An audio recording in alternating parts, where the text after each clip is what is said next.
No, No. one of the top 20 priorities was actually one of the three overarching mission statements.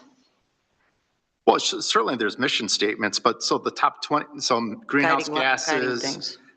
formalize sustainability objectives, develop, acquire educational materials, partner with electric and gas utilities to promote, energy efficiency, educate the community about sustainability, use community festivals, lectures, workshops, once again, to drive sustainability, educate and train village staff on sustainable practices. So none of the stuff that we're talking about is things that the village is currently doing. These are all new items, and part of the budget was to get a sustainability coordinator on a part-time basis to help us manage all this, because we know that the current staffing, or the way the current staff is allocated, there wasn't time on the books, so to speak, for somebody to step in and say, oh, I'll do this too.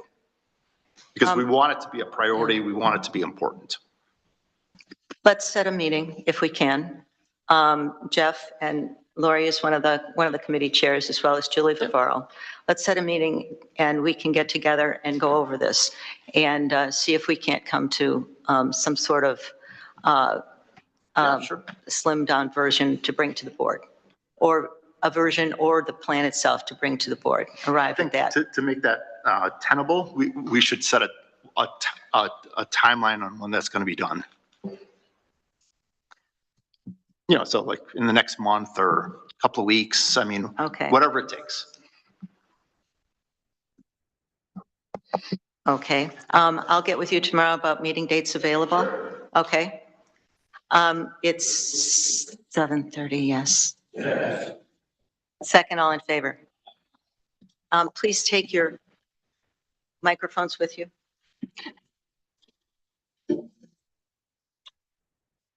I'm not union. You're not union. You're not union? You're okay. You can pick it up.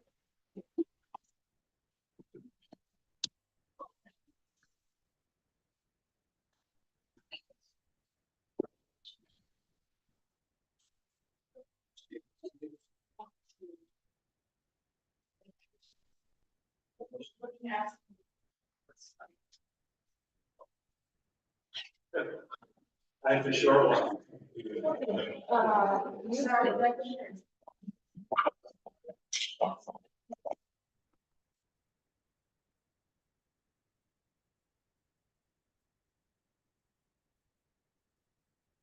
Oh, it's my USB.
I turn it on.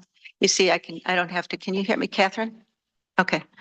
That's my test, sorry. All right. I'm going to call to order the meeting of the Board of Trustees of the Village of Riverwoods. Would you please stand with me for the pledge? I pledge allegiance to the flag of the United States of America and to the republic for which it stands, one nation, under God, indivisible, with liberty and justice for all. Thank you. Clerk, roll call, please. Mayor Ford, Present. trustee Clayton, Here. trustee Eastman, Here.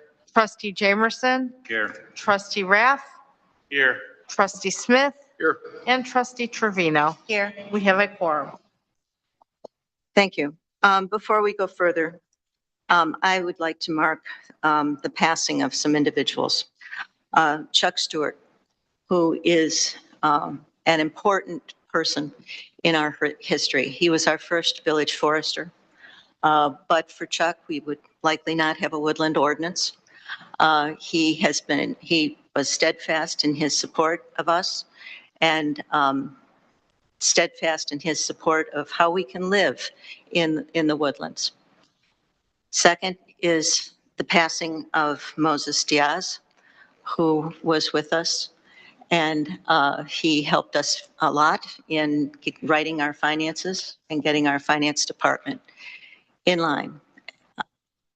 And last, our receptionist, Wendy Kokinas, her husband, Tom, passed away this morning.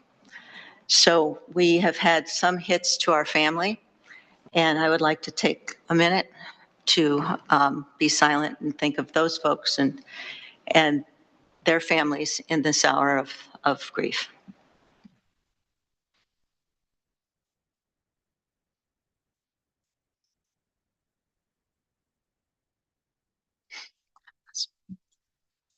Okay, moving forward, as we all must. Approval of the consent agenda. On the consent agenda are the minutes of the board meeting of October 21 and the approval of bills. If anyone wishes to have either one of those pulled and act upon separately, please let me know at this point. Seeing none, may I have a motion for approval of the consent agenda, please? So moved. Is there a second, please? Second. Roll call, please. Trustee Clayton, Aye. trustee Eastman, Aye. trustee Jamerson, Aye. trustee Rath, trustee Smith, Aye. and trustee Trevino. Aye. Motion passes. Thank you. Our finance director's report, please. Director Vasquez. Thank you, Mayor. I have a few items tonight before we get to the quarterly reports. I'm working to have the finance workshop worksheets prepared for the board for our first meeting in December. The plan is to get those sheets to you all a bit early so that I can try to address any questions you might have before that meeting. While we can approve the appropriations/budget ordinance in the first quarter of 2026, the tax levy must be submitted to Lake County in December. Next, the new microphones have been installed. The engineer that helped program them tried to make some adjustments to help with the challenging acoustics of the room. Hopefully the result is clearer audio coming through the speakers. With the direction that the board gave at the last meeting by approving the water leak adjustment policy, we did make an adjustment on the utility bill for the resident that came in and addressed the board a few meetings ago. He did come in and pay the new balance in full and provided the requested documentation. We had the annual TIF Joint Review Board meeting on October 30th. The annual TIF reports have been filed with the State Comptroller's Office and are available to view through their website.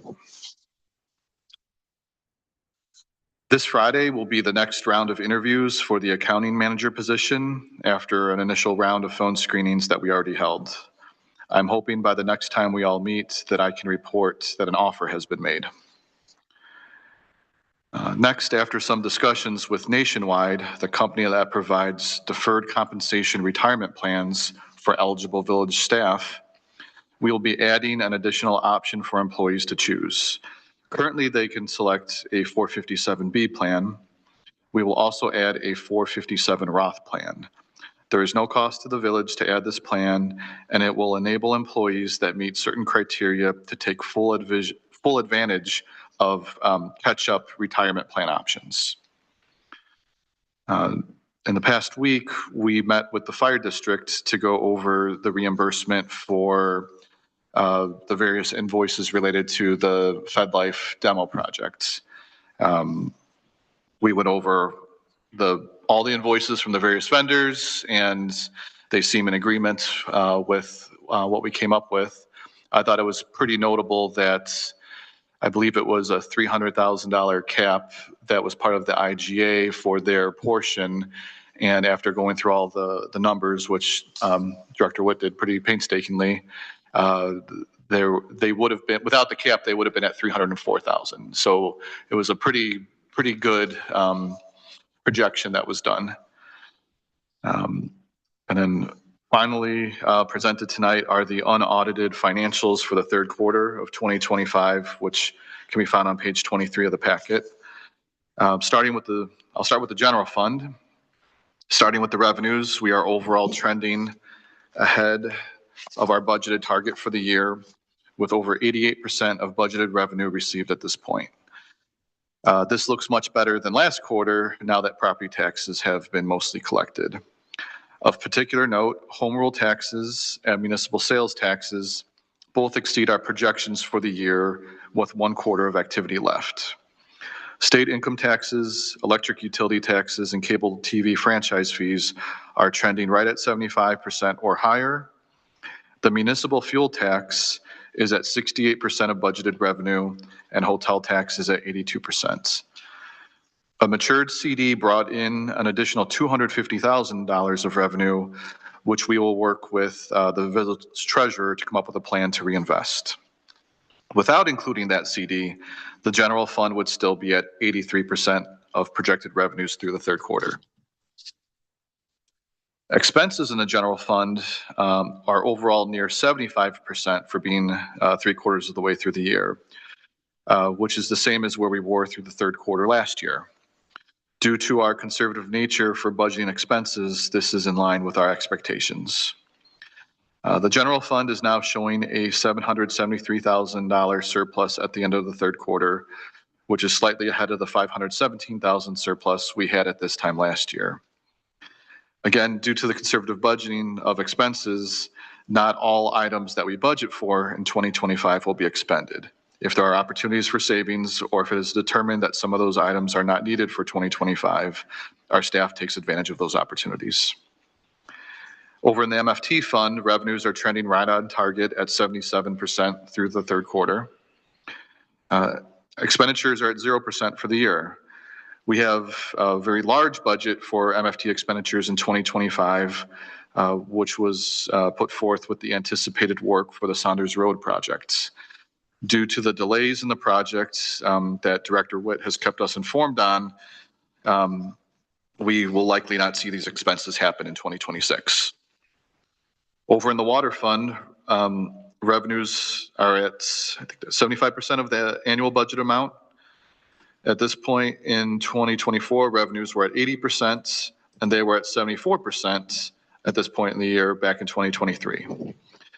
Last quarter, the revenue was only at 35% of projected annual amount, but the warmer months bring in more water usage, and because we only bill residents quarterly, we usually have to wait until the third quarter financials before we see the revenues look closer to our projections, which was once again the case this year. Expenditures are at 45% at this point in the year. It should be noted that budgeted capital work in the water fund has not happened this year. I brought this up earlier. A large part of that, well, one, there's part of it that's contingency for water main replacements, but we also have had some water reservoir work that was expected to happen in 2025, but will be delayed until early 2026 due to issues with obtaining the permit from the state.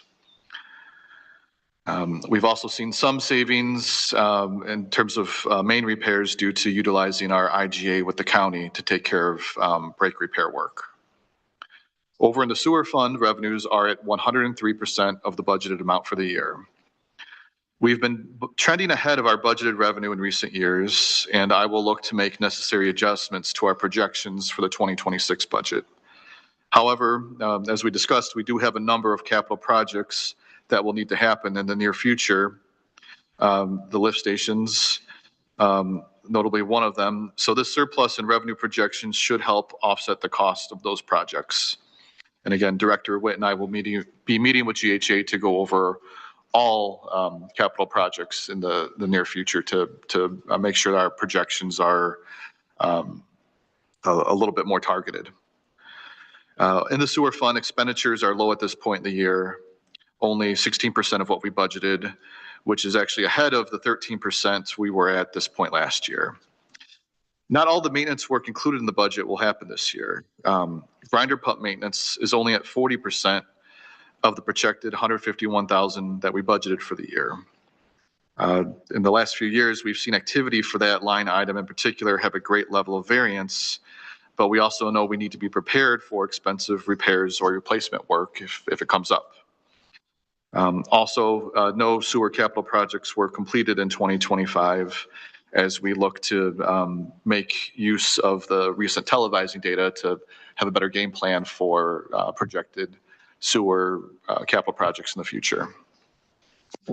Over in the capital fund, revenue for the capital fund is based on either transfers from the general funds or any grant revenue that comes in, neither of which have happened at this point in the year. Expenditures are only at 6% of the annual budgeted amount. Most of the budget expenses for 2025 capital budgets, or a lot of them, are related to the Saunders Road project, which has not yet started. It should also be noted that we budgeted a high expenditure scenario for our capital fund, so all projects may not ultimately be approved to happen in 2025. In 2024, $2 million was transferred from the general fund to the capital fund for anticipated capital needs over the next 5 years. In 2025, we have once again budgeted a $2 million transfer to the capital funds. As we approach the upcoming finance workshop, we can have a discussion on the expected capital projects and our updated 5-year plan, and we can then determine the appropriate amount to transfer in 2025. In the cash report, the overall cash balance was fairly consistent from the beginning of the quarter through the end of the quarter. Of note, the TIF number 2 fund continues to post decreases in its overall standing due to the expenses related to the demolition of the Federal Life building located in TIF number 2. Again, we recently met with the fire district to go over the amount that they will need to reimburse the village for Federal Life related demolition work. And that reimbursement will greatly help the cash balance shown for TIF 2 as we move towards the year end. That's it for my report tonight. Are there any questions for our director? Let him start. Trustee Clayton, please. Sorry, this one just occurred to me. Have we recognized the retroactive agreement with the represented police at this point in the financials? We did budget anticipating an increase for the represented employees there. Yeah, but we weren't accruing any. I see. See, I'm just wondering, have we recognized the retroactive? The retroactive increases actually happened, I believe, in the first payroll of October. Does that? So that not captured here. Yeah, I can't remember if they were the last payroll in September, or the first one in October, but they are posted now, but I don't believe that they are included in the third quarter. I think they were the first paycheck of the fourth quarter. Trustee Jamerson, please. Thank you. You mentioned a $2 million transfer to the capital project fund, but I see a line that says transfers right under the operating net income of $3,104,000. Is part of that the 2 million, or tell me what the transfers is for? Yes, part of that is the 2 million. I know the $4,000 amount is the anticipated transfer. When the board decided to extend the I forget what we called the program, for low, for individuals for the- that met certain income thresholds that were given some forgiveness on the sewer fund. You wanted the general fund to help supplement that. That's the 4,000. Okay, The other 1 million, I believe, was transferred to TIF 2. oh, okay, But I had backed those numbers out of the expenditure part of the general fund to give a better idea of the actual expenditure activity without taking into account the transfers out. okay, thank you. Any other questions for our director? Thank you. Treasurer's not with us this evening. Director of Community Services report. Director Witt, please. Thank you, Mayor. Just a couple of things tonight. Saunders Road STP project, unfortunately, no further update.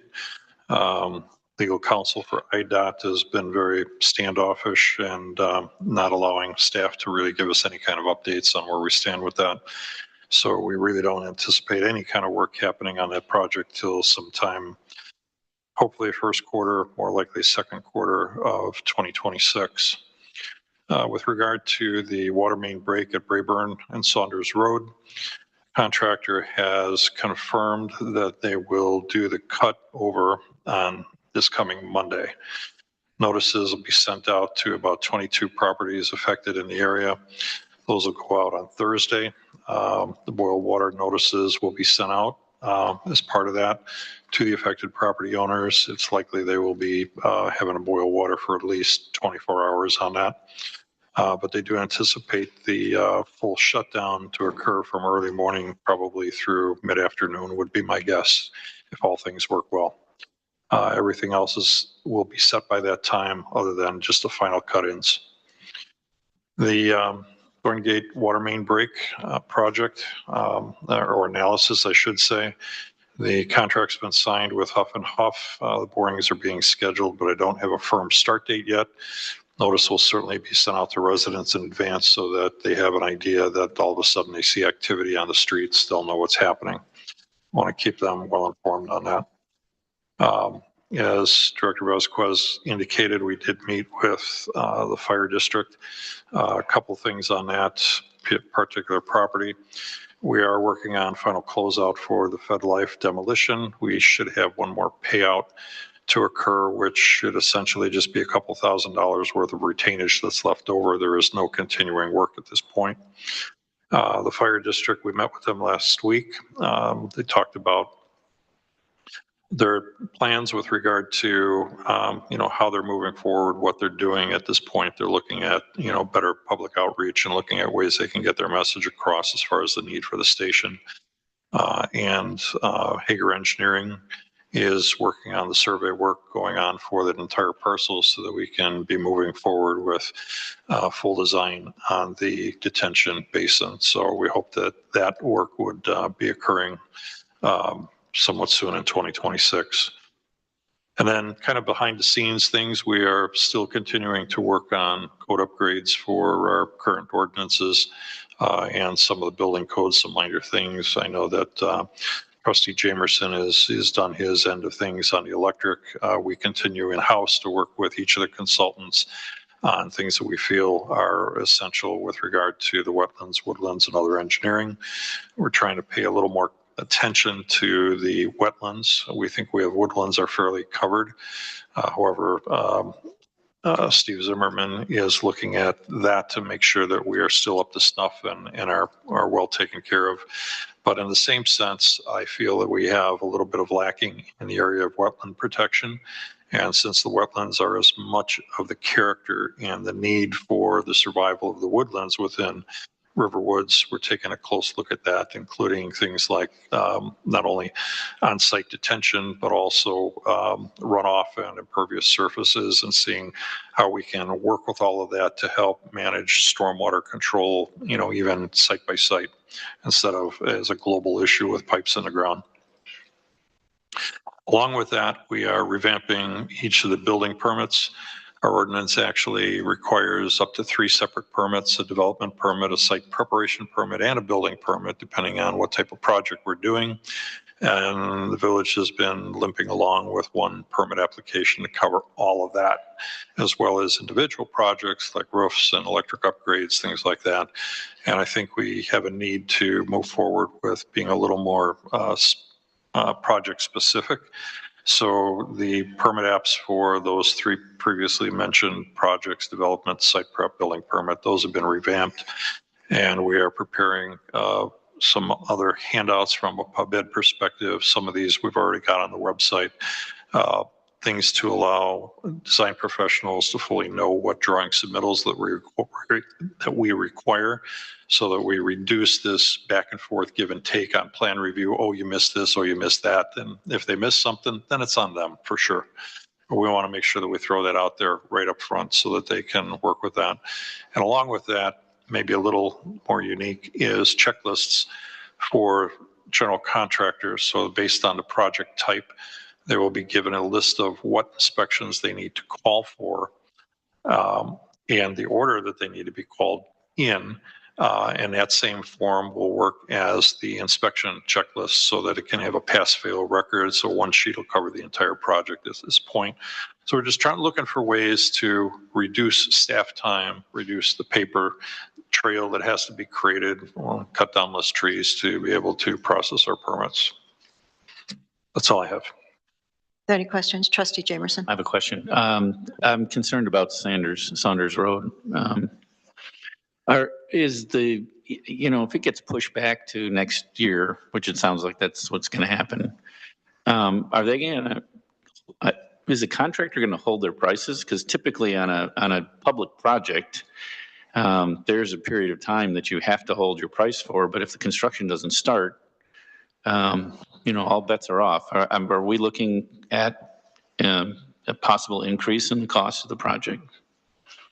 I don't know what to look forward at this point. We're not getting anywhere with regard to being able to interact with IDOT staff. We ask questions. We're basically told, legal counsel says things are on hold. That's the extent of the answer that we get. We have the same concerns. Again, we raised those at our meeting with GHA this morning as to whether or not will be required, or whether or not we can even ask them at this point to go out to a different letting. That in itself may cause more issues with this lawsuit that Builders has with IDOT if they're not awarded this contract. Then the question is going to be, as you're saying, will IDOT be required, will Builders be required to hold that price to get the contract, or is IDOT then going to turn around and get themselves deeper in lawsuit by saying, okay, now we're going to rebid this thing? I don't have an answer on it yet. Thank you. Trustee Eastman, please. Do we have a better understanding on the fire district, on the timing of when they want to get the approval on the ballot? Or what their strategy is there? They're just kind of working on getting better outreach to the community, or any more insight on their plan? They did not give us a time frame for getting back on a ballot. I think they're evaluating things. They're looking at other communities to see what they're doing as far as outreach goes.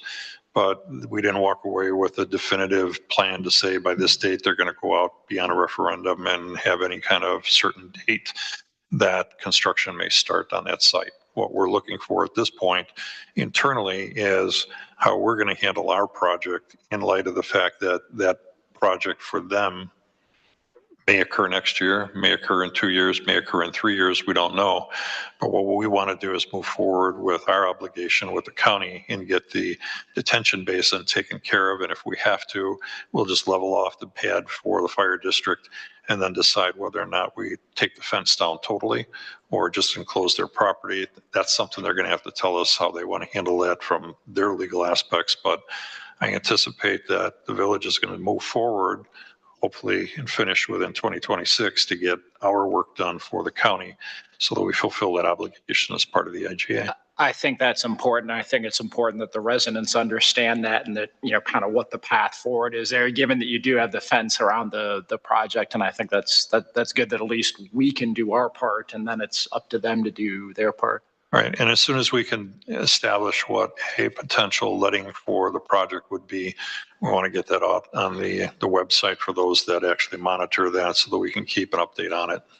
Thanks. with Hager just getting back out within the last 2 weeks to do their aerial flies, to do the topography on it. They had a bunch of questions for us, which we've responded to. So we anticipate that, they're moving forward with the final topography on it so they can then do their cut and fill analysis and see what kind of dirt if we can contain it all on the site or if we have to haul away. Are there any other questions for our director? Okay, moving on. Attorney's report, Attorney Hobart. We're still waiting on, can you hear me?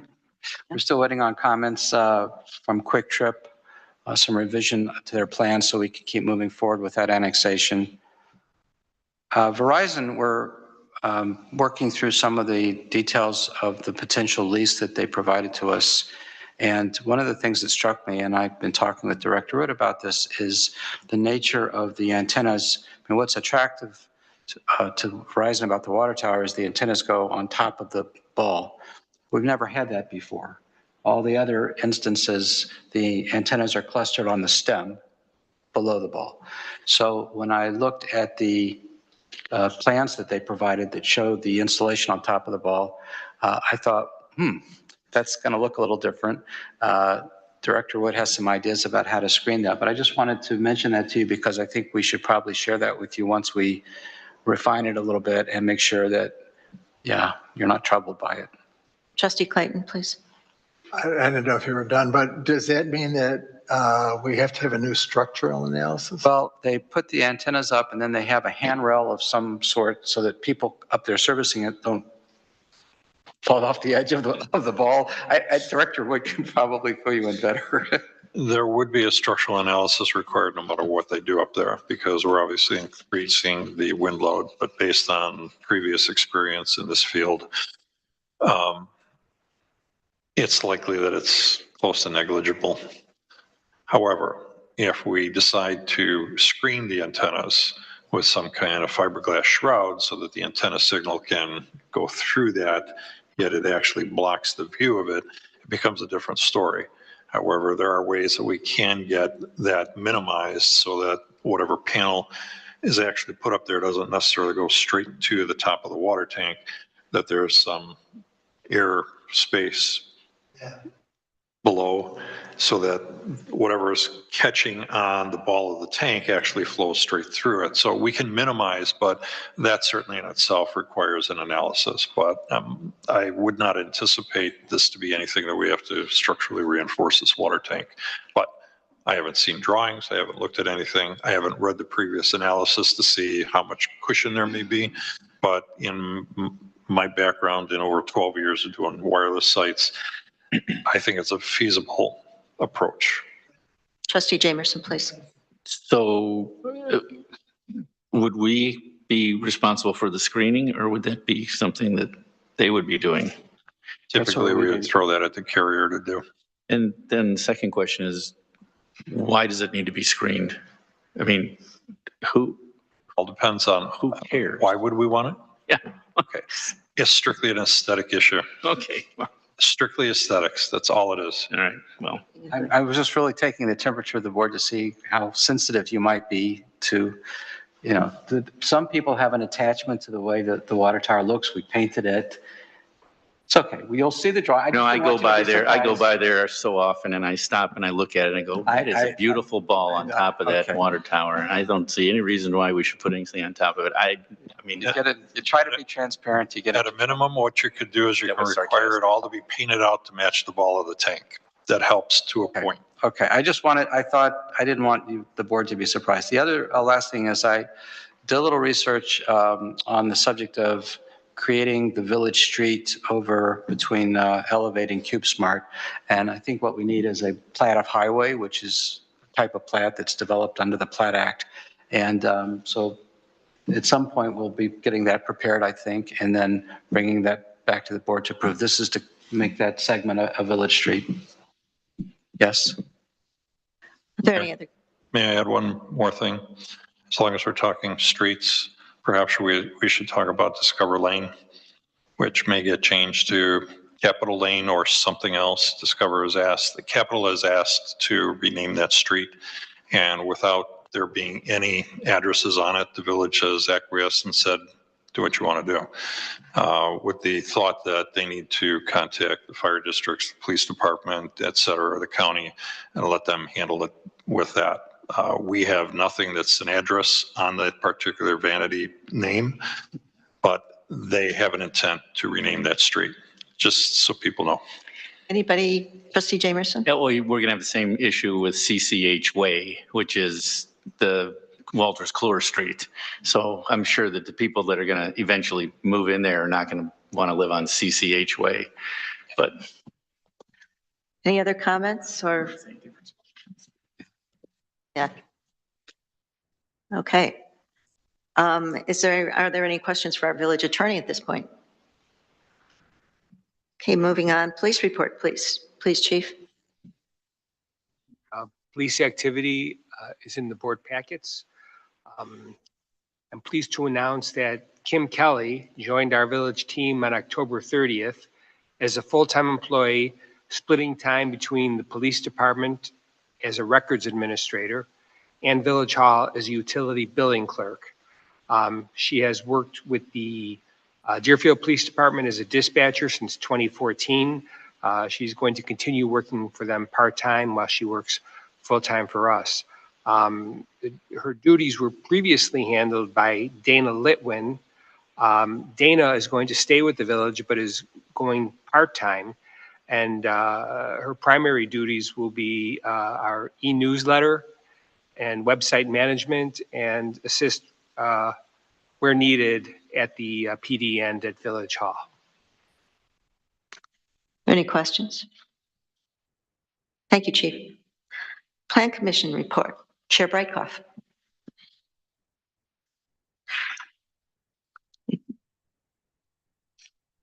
The Plan Commission will meet on November the 6th, which is this Thursday night. We are going to discuss a proposed residential lot subdivision involving 3,000 Orange Brace and 3030 Orange Brace. And we'll also continue our discussion of the comprehensive plan. And that is it. Are there questions or comments for our Plan Commission? Thank you. Zoning Board of Appeals did not meet. Fire District, Chief Kruger is not with us. Information items and comments from the president. I typically have been telling you what we've been doing. One of the things that we did do is we had an internal or a staff review rather of the cost share program. There has been meetings about the cost share program. Many of our staff members are newer, and we thought it was a good idea to start reviewing the cost share program. And that was one of the items that I think we were taking up as a result of the sustainability program. The cost share program is pretty sound. It's flexible in terms of allowing, different kinds of plants. We're not sticking to a single list, that kind of stuff, but the protocol and process remains the same. There must be a consult before someone can apply for the cost share program. But there will be some changes, I'm sure, to the forms themselves in order to make it a little bit easier. What we are doing is taking a look at the usage, looking at our records in terms of who has used the cost share program and in what fashion, just to make sure that we're being consistent and fair and equitable going forward. Looking at the ordinance, we just recently had a couple of ordinance changes that I think have been helpful. So that's one thing that we've been doing. The newsletter. I really want to comment on the newsletter. I think that in past months or so, I've just noticed it's gotten more expansive and a lot more information. We're trying to include things from Swalco, from the township, from Vernon Township Library, those events, things from the DBR. All of those things are being included. We've reminders on the burn ordinance. Lots of things are going into that newsletter, and we just wish everyone would sign up for it. Again, this is a good effort on the part of staff. Dana Litwin, that Chief just mentioned, is going to still be with us. Thank you. And Danny Moore has really been very, very helpful in pulling those things together and focusing on a lot of the really sustainability environmental issues. that go in. Orphans of the Storm is always mentioned. We always have a pet who's looking for a home. Other things that we're engaged in are the well depth testing. We ask that the wells that get tested around there are about 10 different wells in different areas of the village. We're going to test the depth on those wells, and we want to get a good mapping going on the wells, and to see if we have a good representation of what our wells in the village, what our private wells look like. So that's going. We also are connecting with the Deerfield Golf Club on events. And we're hoping that we can work with them to have some of the outdoor events as well as maybe indoor events. We've had some really good turnout here, but maybe a little bit more room would be helpful. And they're very amenable to that. Capital One, got a connection at Capital One, finally. So we've got somebody who is in charge of the operations there. They're looking to change food service or catering providers. They have food service on campus, and food service on campus, they're also, they ask for a liquor license. So we now have a contact at Discover, or Capital One, excuse me. LMO, Lake Michigan water allocation. We have to file a report annually about how much water we use, and they are concerned about non-revenue water. And for example, if there's a water main break, that water gets counted to our against our allocation, and it's non-revenue producing water. There is a threshold there where we would have to report an improvement, a plan improvement. What most concerns me about Lake Michigan water allocation is the number of communities that are asking for Lake Michigan water allocations, and perhaps even an increase. The data centers that are going in Grays Lake, for example, those need water. So I am concerned about our water allocation, and so moving forward, we'll probably talk about that again. But that's happening. Also, and this is very recent, staff is going to be working on a mission statement. Apparently, we really should have a mission statement on our website, and we actually do not. So we're going to work on something to bring to the board for the board's discussion and approval for a website. So those are just some of the things that have been going on, and we've had some losses, as I explained at the beginning, so we've been a little bit preoccupied with those kinds of things. One thing that we did do yesterday, late yesterday afternoon, the Mayor's Caucus had a virtual meeting focusing on what municipalities, how municipalities can respond, or what are the various rules for response to Operation Midway Blitz. And this was attended by well over 100 mayors and police chiefs in the northern area and some in the southern area.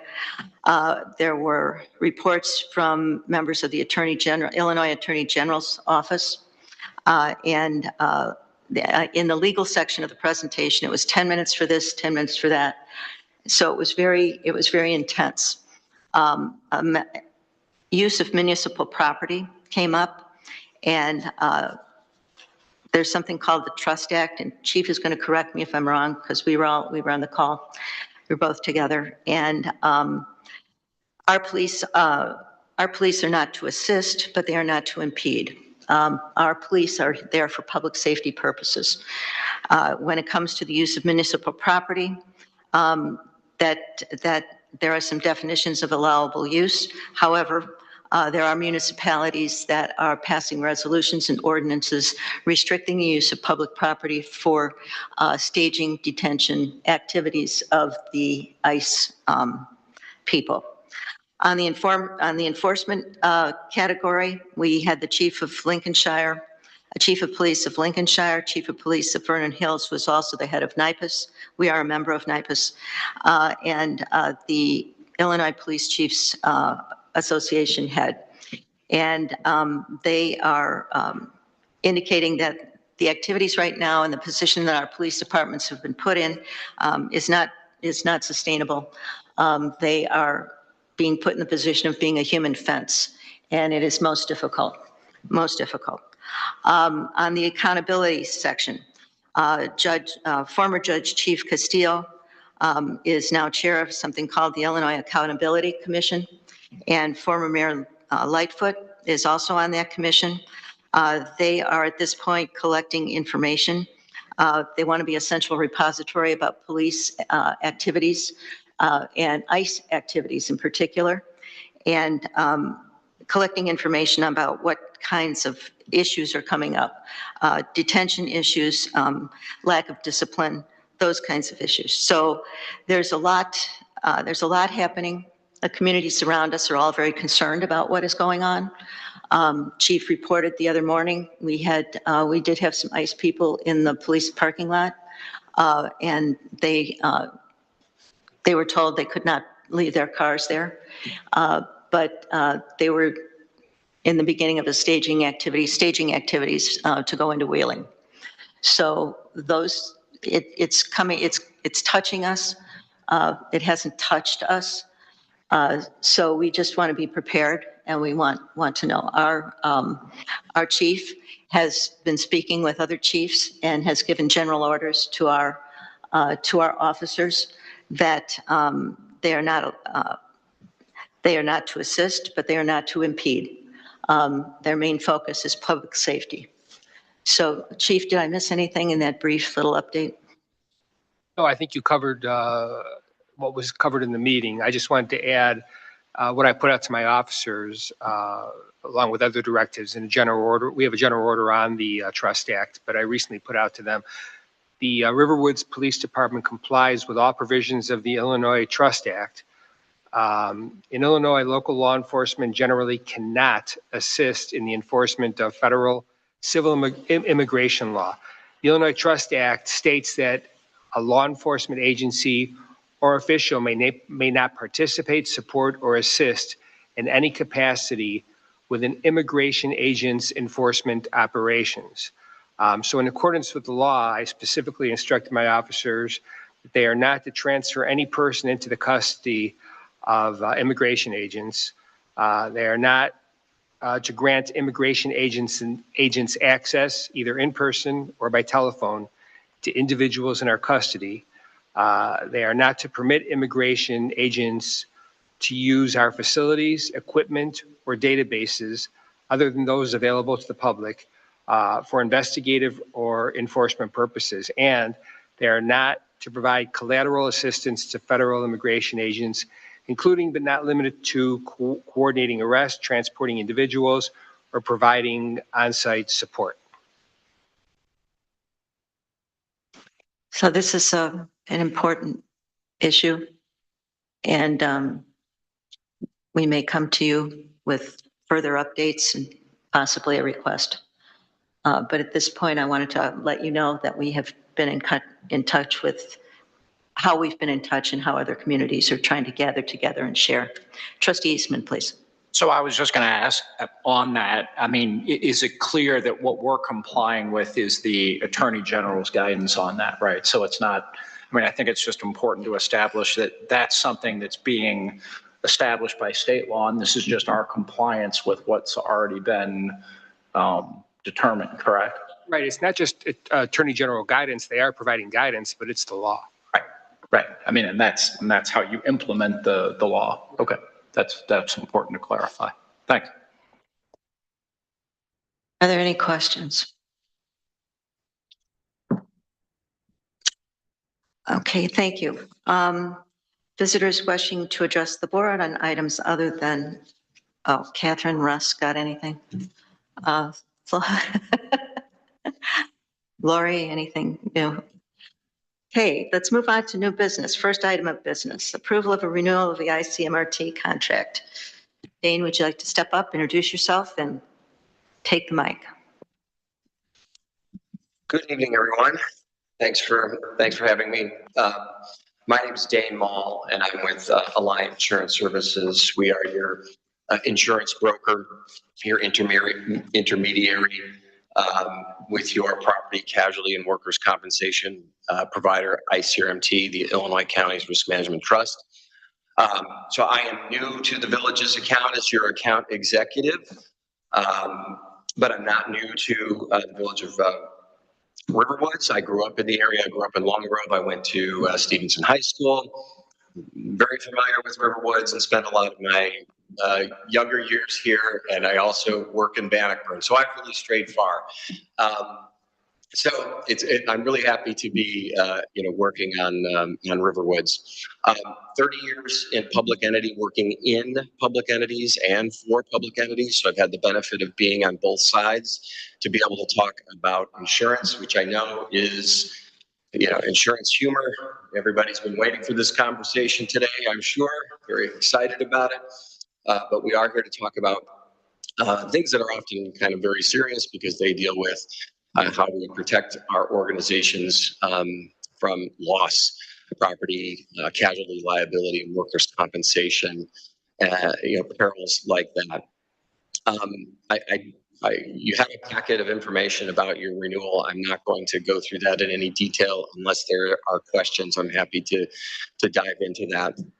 I did want to frame a little bit about your renewal this year and how it comes to you and all the parts that sort of factor into it, and try to make it as simple and clear as possible. There are a few things that factor into your renewal every year, and really even as we look at our own personal coverage that we have, things that influence that are the marketplace as a whole, the exposures that you have as a village, as a person. So how much is your house worth? How many cars do you have? All those types of things for the village. What is your payroll? How many employees do you have? What is your revenue base? So those things directly equate to what we call in insurance world and risk management as exposures. These are your exposures. And the other way that your insurance premiums can be affected every year are losses and your loss experience. And the good news is that the village has fared very well in that category of loss experience. So that's a good thing, and that isn't going to directly impact your renewal this year. Taking that macro look at what does and what is impacting all public entities in Illinois across the country is the state of the marketplace. And you can find some bright spots in the marketplace without getting too into the weeds. If I were to be talking to you last year at the same time, I would have expressed a lot of concern about the property insurance market because we just came off the heels of Hurricanes Helene and Milton and the wildfires in California. And I would have had a lot of concern about the capacity and availability of property insurance coverage. But the good news is that the property market is well capitalized and it has, weathered that storm, if you will. And so now we're seeing a little bit better and stabilized property insurance market, which is great because for a long time it wasn't. The next area of coverage that I think is, I'll say, problematic and very challenging for public entities and even businesses and commercial entities as well, and that has to do with excess liability coverage.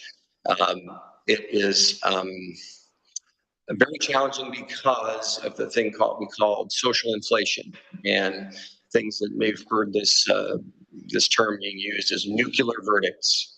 And nuclear verdicts are things that are verdicts and settlements that occurred that by definition are those settlements that are greater than $10 million or have resolved or have ended up in an outcome that you did not expect. And that's what they call a nuclear verdict.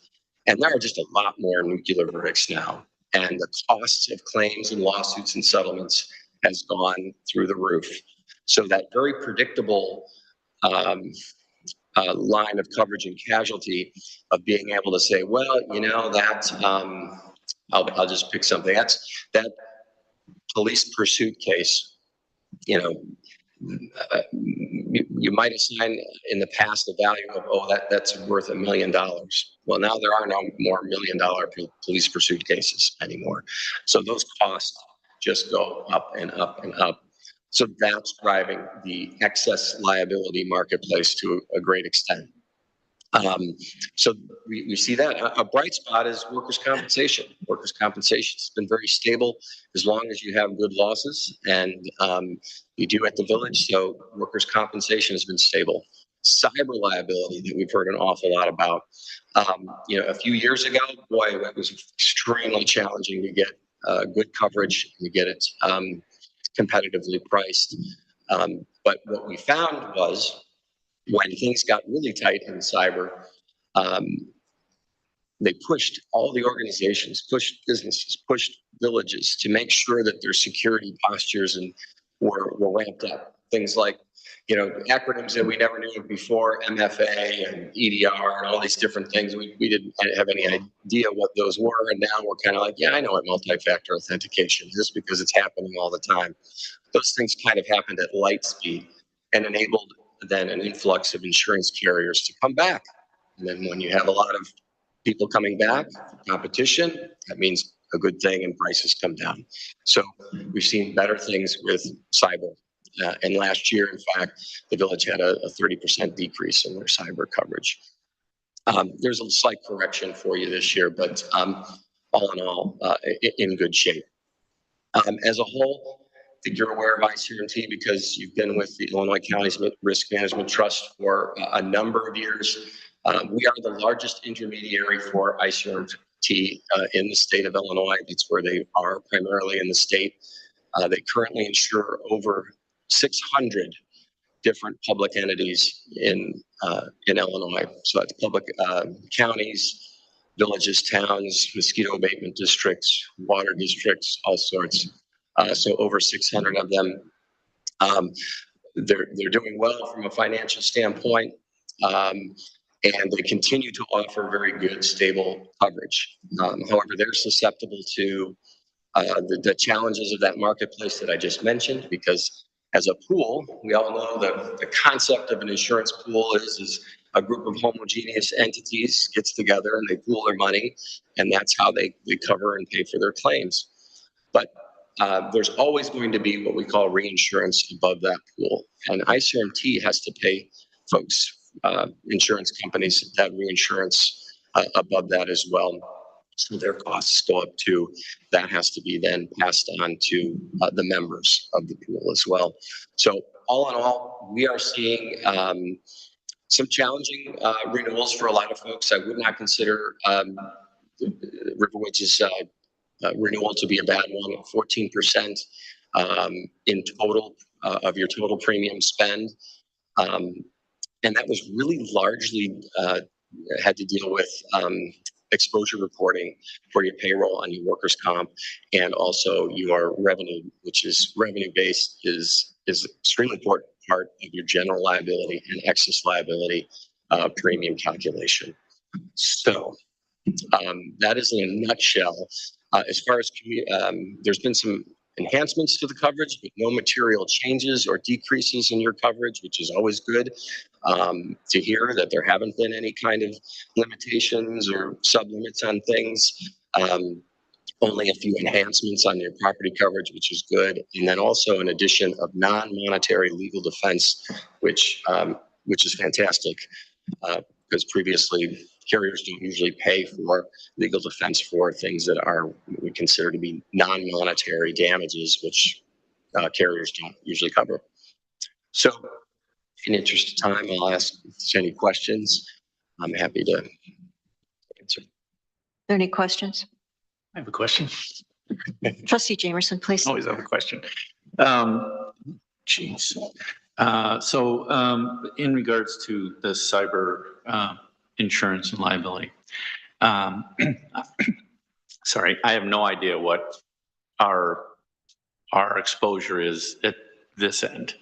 But I do have experience with a friend of mine whose company was hit by ransomware, and it was actually an issue with their firewall. It wasn't something that an employee had done. They made, I don't know, 16,000 attempts to get through the firewall and finally broke through it. And so I guess my question was, their insurance company did a really good job of, I don't want to say negotiating with the ransomware people because they had other systems in place that they didn't have to get that information back. But I don't know what our situation is here. And I know that their insurance company actually did an audit of their system. Have we done that? Do we, because it could have been crippling to this company if they wouldn't have had these other situations in place. And I'm just imagining that while we're not in the same ballpark as this company is, it could still be very devastating to the village to have our data compromised and ransomed. So I guess the question is, if it's already happened, that's great. But has anybody besides our internal IT people that we deal with, from an insurance standpoint, looked at our systems and given us any guidelines as to what we should and shouldn't do, or where we should be doing things differently? Because it's devastating when that happens, and it can be very expensive if you don't have a way to work around it. Absolutely, and it's a great point. So there is a market summary of different cyber markets that we did, go to, and many times what will happen is you will see in those comments where they will run vulnerability scans prior to quoting, and they will let you know and say, well, we infiltrated here, you have some openings here. In fact, I had a client just a couple weeks ago who had that same issue. And so we then met with the IT folks to get to the bottom of that, of why there were certain portals that were open. Sometimes it's something that's left open inadvertently and it doesn't have any connection to anything. It's worth a check to see if CFC had run a scan to see if that was the case. I don't know directly, and there was nothing indicated as that. It was mainly what you saw was that some of the other carriers just couldn't be competitive with what you had. But we can check, for that. There is a subjectivity. Another good thing about the carriers is they want you to use the resources that they have. And so one of the subjectivities is they want you to demonstrate that you've actually created a login to their portal and that you've logged into it, so that you at least, are accessing and have access to the resources. So that is a subjectivity part of the CFC, is to do that. Thank you. Are there other questions? Trustee Clayton, please. Just actually a question for the chief. Of all the things in the packet, I have absolutely no experience with what the insurance levels for a police department were, and I just wanted to double check that you felt that everything that was in the packet for the police department is adequate. Yes. Yes. Okay. Thank you. And just another comment about, ICRT, as you know, also offers a lot of risk management resources and things. And I would describe the village as being a power user of those, and which is great. And I know on the police side of things that those resources are used. Yes. I have to say that we have used the resources in many occasions to help us, guide us through even public events and certificates of insurance for people who are provided. And it's been very important to us, and it's very useful and very helpful. Are there any other questions for Dane? Okay, if not, may I have a motion for approval of the renewal of the ICMRT contract, please? So moved. Is there a second? Second. Roll call, please. Trustee Eastman. Aye. Trustee Jamerson. Aye. Trustee Rath. Aye. Trustee Smith. Aye. Trustee Trevino. Aye. And Trustee Clayton. Aye. Motion passes. Thank you very much. We appreciate your service. Thank you. Next item of business, approval of a proposal from Teska Associates for design and planning for landscaping for the Deerfield Road expansion project in an amount not to exceed $25,000. Director Wood, please.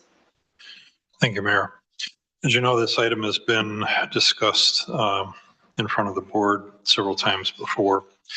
Last it was brought forth, the board asked me to go back to Teska to verify that the $25,000 was appropriate for the scope of work they're looking to do. After a long meeting with TESCA and going over the scope of work, which is attached as part of the addenda number 2, specifically Exhibit A, which lists all of the meetings and the work that they're going to be doing. We do recommend that the village board take a look at approving contract in a not to exceed amount of $25,000 with TESCA to provide their planning and technical support services as outlined within that contract addendum number 2. Keeping in mind that the county anticipates to break ground in the spring of 2027. The village would like to be, or staff would like to be able to be a little bit ahead of that work so that we have some ability to get some design concepts put together and hopefully eventually get to a point where we can actually engineer some of those particular schemes. Is there any discussion? Trustee Graff, please. Just want to remind everyone on the board that, this is a long-term plan. This is the beginning of it. We looked to TESCA for some guidance to make sure that down the road, Deerfield Road looks like we'd like it to look. It's one of the main corridors in the village. It's going to be undergoing tremendous change, and we want it to reflect the character of the village, and we think this is a way to make that happen. Do I have a motion for approval, please? So moved. There a second? Second. Is there any further discussion? Roll call, please. Trustee Jamerson. Aye. Aye. Trustee Smith. Aye. Trustee Trevino. Aye. Trustee Clayton. Aye. And Trustee Eastman. Aye. Motion passes. Thank you. Thank you. Last order of new business is approval of a proposal from TESCA for design and planning for a path along Port Wine Road in an amount not to exceed $24,500. I've kind of jumped ahead a little bit of the Stormwater Management Committee, but I think that this is it's a good intersection between connectivity, stormwater management, and ecology. Is there any? Director Witt, please. Thank you. That's quite all right. I had to get my 2 cents. And I think to some small attempt, sustainability as well with some of the concepts that we've discussed with TESCA. So as I'm sure that you know, the village's comprehensive plan since 2006 has envisioned a construction of a multi-use path along Port Wine Road, all the way from Riverwoods Road toward Lake Cook. The Land Use Strategy Committee, through the work that they did, discovered that the number one requested amenity for the village was improvement of sidewalks and paths, and also walkability and connectivity. That goes right along with the comprehensive plan. And thirdly, the Stormwater Management Committee identified Port Wine Road as an area for potential improvement for managing stormwater. The potential multi-use path that we anticipate would be something that would be elevated above the ditch on the west side of the street. We look at this as a safety measure to keep people off of Port Wine Road. There's surprising to me that we haven't had incidents with cars versus pedestrians at this point. So we would like to see this project move forward since it has been identified in multiple areas and at multiple times in discussions. We'd like to move this project forward if the board is so willing. Staff recommends that we engage TESCA to explore the construction of a path along Port Wine Road. This would be an initial step in this development of conceptual designs, which would come back in front of the board for review and some further definition. And if so be it, move therefore into engineering, hopefully sometime next year. So we can look at either letting the project out for bids or use engineering drawings to try to secure some grant money to get this to occur. So we're looking for an approval for contract with TESCA in the amount not to exceed $24,500 to prepare those design concepts that would again be presented to the board as well as to the public for their input. Do I have a motion for approval? Second. Is there any discussion? Any questions? Trustee Clayton, please. My original question on this was, how much is it going to cost to get us to a shovel-ready project? So if we invest this money, how much more do you think it's going to take, just ballpark, to get us to a shovel-ready project so that we could apply for grants and so on? Don't have an answer for you yet, because part of this initial review is taking a look at what our construction techniques would be. The numbers could vary, twofold, depending on what type of piers we put in the ground, what the overall look of the railing system might be, whether or not we break this up so it doesn't look like a railroad track going down Port Wine Road, some ins and outs, landscaping and things like that. We're working on developing those numbers. The first numbers that came back, I rejected because I think they were over conservative, and I don't want to present anything to the board yet until I can have some firmer numbers in hand to cover not only the physical construction, but also the soft costs of engineering that goes with this. But that would be the next step. Are there any other questions? Roll call, please. Trustee Raff, Aye. Trustee Smith, Aye. Trustee Trevino, Aye.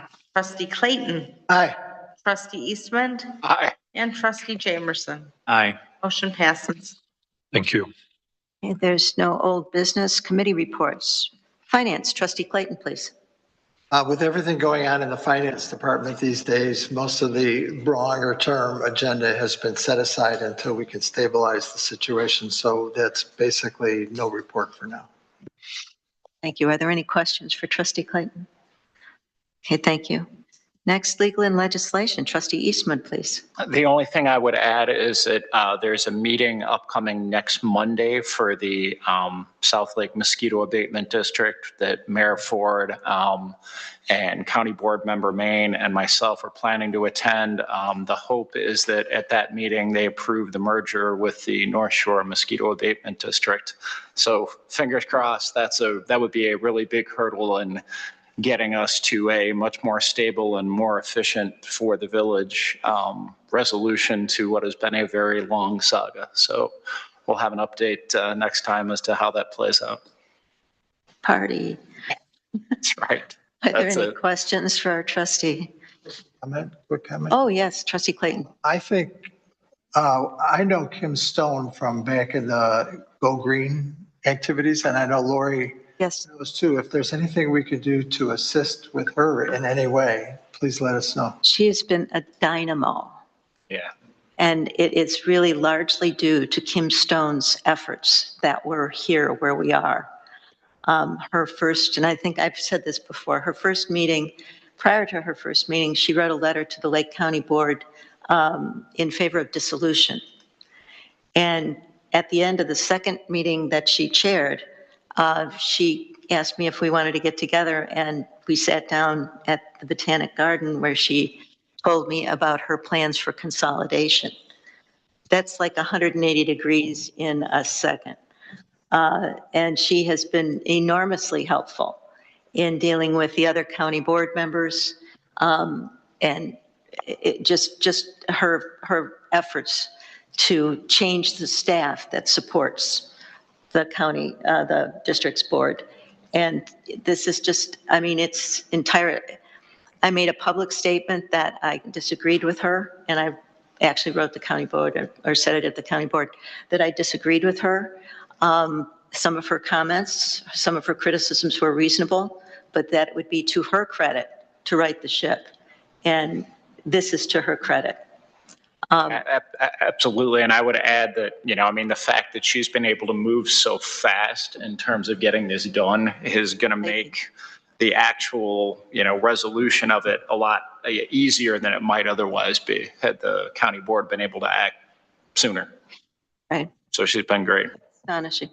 Trustee Raff, please. Will any members of the old North Shore district have board representation on the consolidated district? It is expected that on January 1st, and I believe it will be Kim, and I hope it will be Kim, that the chair of the South Lake Board will become a member of the North Shore Mosquito Abatement Board. That's what I understand. So, and again, I hope that is Kim, and I believe it will be Kim. It should be Kim. Any other questions on that? And I didn't have thank you for mentioning that. Okay. Are there any other questions for our trustee? Any other comments here? Okay, moving on. Building and infrastructure, trustee Jamerson, please. The building report is in the packet.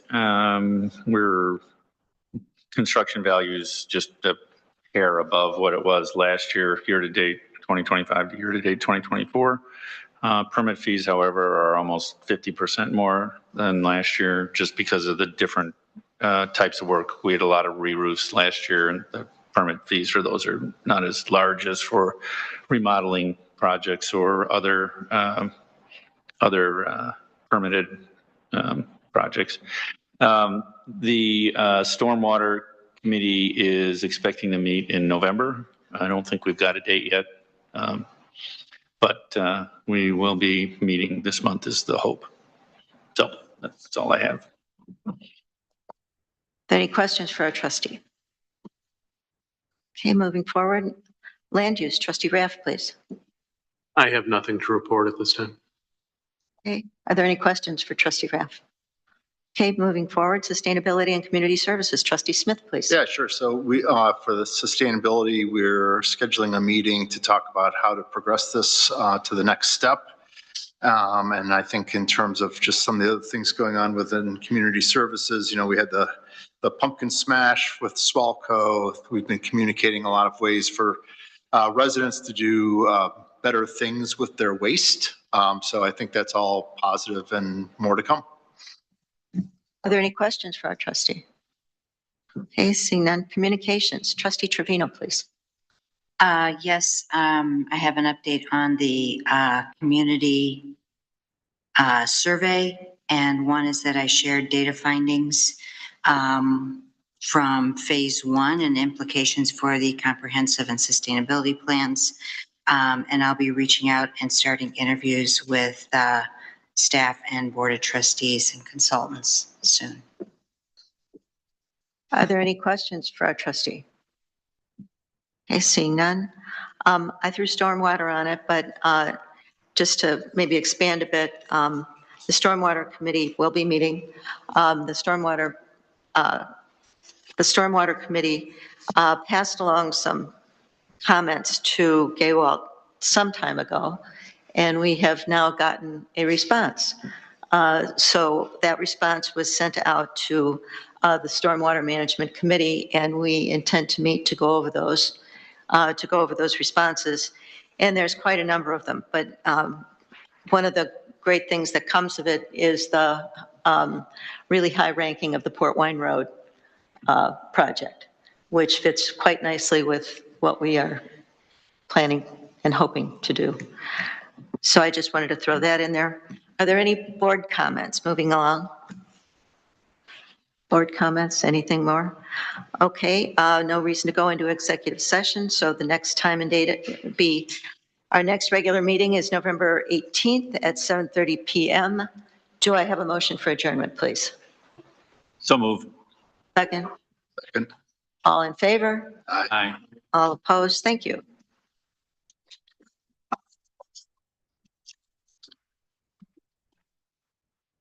Did you see all of it? Yes.